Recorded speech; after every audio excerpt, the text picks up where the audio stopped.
ഒരു സിനിമ ഇറങ്ങിക്കഴിഞ്ഞാൽ അതിനെ ഇങ്ങനെ ഡീഗ്രേഡ് ചെയ്യുന്ന കുറേ ചെറ്റകൾ, വെറും ചെറ്റകളുള്ള കുറേ യൂട്യൂബിൻ്റെ കമ്മ്യൂണിറ്റി ഗൈഡ്ലൈൻസിനെ മാനിച്ചുകൊണ്ട് നമ്മൾ വേറെ തെറിയൊന്നും പറയുന്നില്ല. 200 കോടി ബഡ്ജറ്റിൽ ഇറങ്ങിയ എമ്പുരാൻ എന്ന് പറയുന്ന ഒരു സിനിമ, അതായത് മലയാളത്തിൽ തന്നെ ഒരു big budget movie Prithviraj Sukumaran സംവിധാനം ചെയ്ത് മലയാളത്തിൻ്റെ സ്വന്തം മോഹൻലാൽ അഭിനയിച്ച ഒരു സിനിമ. ആ ഒരു സിനിമയെ സംബന്ധിച്ച് റിവ്യൂ നോക്കാനായിട്ട് ഫേസ്ബുക്ക് അല്ലെങ്കിൽ യൂട്യൂബ് അങ്ങനെയുള്ള ഏത് സോഷ്യൽ മീഡിയ പ്ലാറ്റ്ഫോം എടുത്താലും പോസിറ്റീവ് റിവ്യൂസ് നെഗറ്റീവ് റിവ്യൂസ് കാണുന്നുണ്ട്.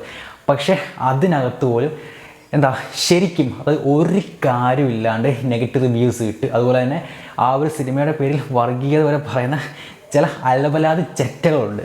ശരിക്കും ഇതിൽ നിന്ന് നിനക്കൊക്കെ എന്ത് മനസ്സുഖമാണ് കിട്ടുന്നതെന്ന് നമുക്ക് അറിയാൻ പാടില്ല. എമ്പുരാൻ എന്ന് പറയുന്ന സിനിമ ഇത്രയ്ക്കും ഡീഗ്രേഡ് ചെയ്യേണ്ട യാതൊരു കാര്യമില്ല. അതായത് ലൂസിഫർ എന്ന് പറയുന്ന ആ സിനിമയുടെ സെക്കൻഡ് പാർട്ടാണ് എമ്പുരാൻ. പക്ഷേ എനിക്ക് തോന്നുന്നു കുറച്ച് ഹൈപ്പ് കൂടിപ്പോയെന്ന് തോന്നുന്നു. അതുകൊണ്ടാണ് ഇത്രയും ഒരു നെഗറ്റീവ് വരാൻ കാരണം.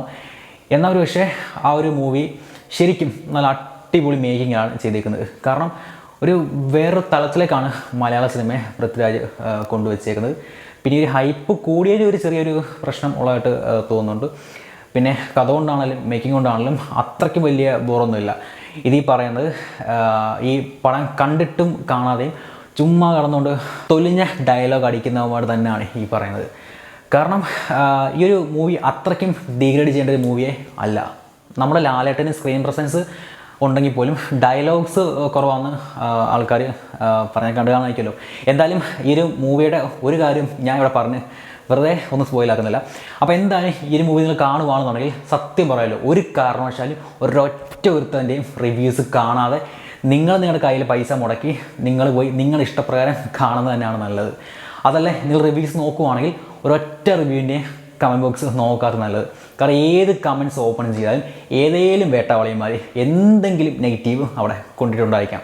ശരിയായിരിക്കാം, എന്ത് നല്ല കാര്യം ചെയ്താലും ആ നെഗറ്റീവ് എല്ലാം കാണും. പക്ഷേ ഇത് ആവശ്യമില്ലാണ്ട് ചുമ്മാ കുറേ തൊലിഞ്ഞ കമൻറ്റ് എടുത്ത് പറയാമാരൊക്കെ ഉണ്ട്. അപ്പോൾ അതുകൊണ്ട് നിങ്ങൾ ഈ ഒരു എമ്പുരാൻ എന്ന് പറഞ്ഞ മൂവി കണ്ടിട്ടില്ല, ഇനി കാണാൻ പോകുന്ന ആൾക്കാരാണെന്നുണ്ടെങ്കിൽ റിവ്യൂസ് നോക്കിയിട്ട് കാണാൻ പോവുകയാണെങ്കിൽ ഉറപ്പായിട്ടും നിങ്ങൾ ഈ പറഞ്ഞ ആരുടെ കമൻറ്റ് ബോക്സ് ഓപ്പൺ ചെയ്യാതെ തന്നെ നിങ്ങൾ പോയിട്ട് പടം കാണുക.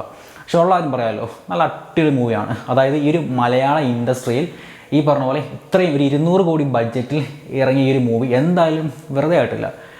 പിന്നെ ഓരോ ആൾക്കാർക്കും ഓരോ അഭിപ്രായങ്ങളാണ്, അതും നമ്മൾ മാനിക്കണമല്ലോ.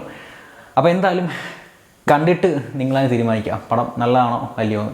പക്ഷേ എന്തൊക്കെയാലും ഒരു കാര്യം പറയാമല്ലോ, ഈ അടുത്ത കാലത്ത് ലാലേട്ടൻ്റെ ഇറങ്ങിയ മൂവീസ് വെച്ചിട്ട് നല്ലൊരു മൂവി തന്നെയാണ് ഈ ഒരു എമ്പുരാൻ.